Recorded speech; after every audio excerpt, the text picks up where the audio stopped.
I decided to interview my grandpa Seymour, a World War II veteran, to see what he has to say about being in World War II. What was your role in World War II? My role in World War II. I enlisted in what was then the Army Air Force, as there was no United States Air Force at that time. The war broke out on December 7th of 41. The following year, I wasn't quite old enough to enlist until September of 42, and I wanted the service to go in the service and not be drafted. So I enlisted in the Air Force,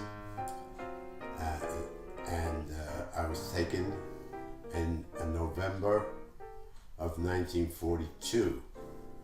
My first assignment was to Ypsilanti, Michigan, where with the assembly line, Ford had an assembly line for B-24 bombers, where he was producing a bomber every day. I felt if I'm going to do anything, I have to go into combat. I wanted to go into combat, sort of got restless there. The main reason they allowed me to go is because of my eyes being having to wear glasses. My flying ability was based on the flight surgeon. He had to sign off that I was capable of flying the plane. I flew my plane with 2 test pilots, with 2 flight pilots, that is, to India via London. And when we landed in London,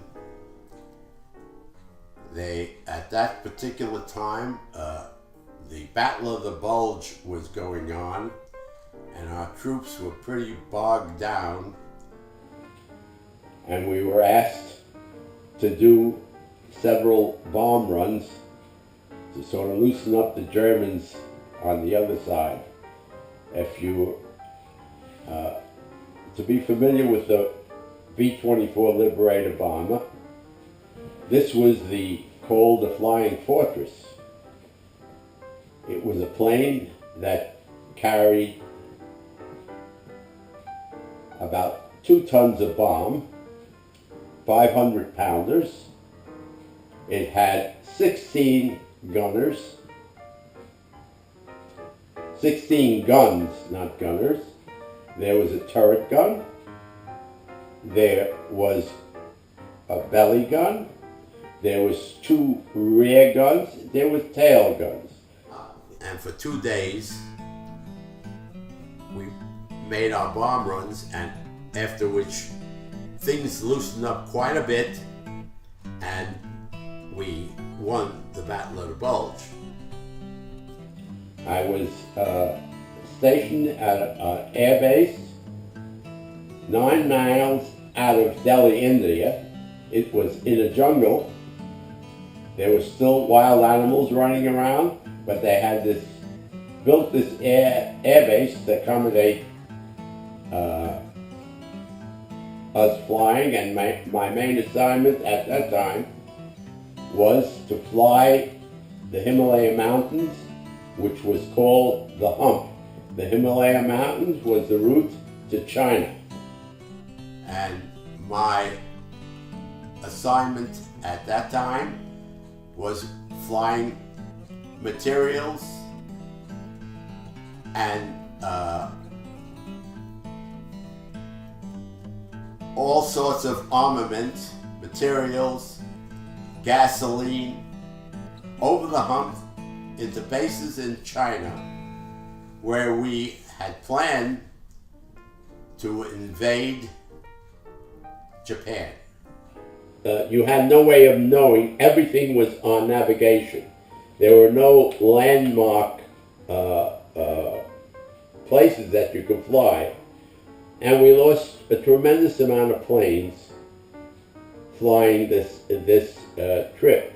In fact, on a clear day, you could almost chart your course by the planes that crashed in the Himalayan mountains. On one of these trips, in fact, it was my 25th trip over the Himalayas, and I was due to be rotated and sent to a different theater because they only allowed you to do this trip 25 times because it was such a nerve-wracking flight. On my 25th trip, coming back from China,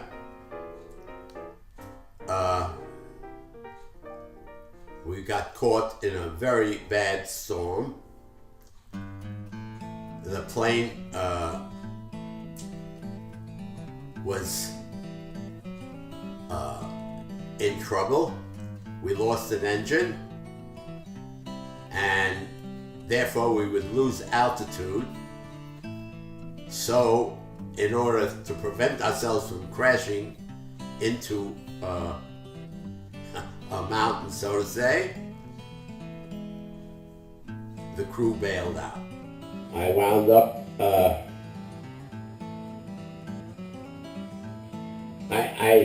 I really don't like telling this story because I don't like to bring back a lot of memories, but it was quite a nerve-wracking time. I wound up with skull fracture, concussion, and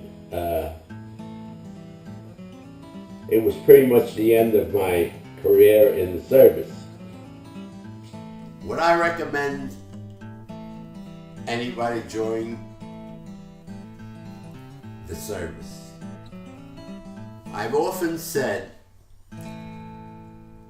and felt that the first year of college that any student graduates high school who's not sure of what he wants to do academically, who's not sure what direction he might want to go, I think a career in our and any of our services is very worthwhile. How it impacted me is the first year after I left the service, I was really in a mental bad state. And I know what's going on with the soldiers and of today who are having trouble coping. In those days, we didn't know what to call it. Today, they have a name for it. But it was very hard for me to make the adjustment to civilian life. Change in me from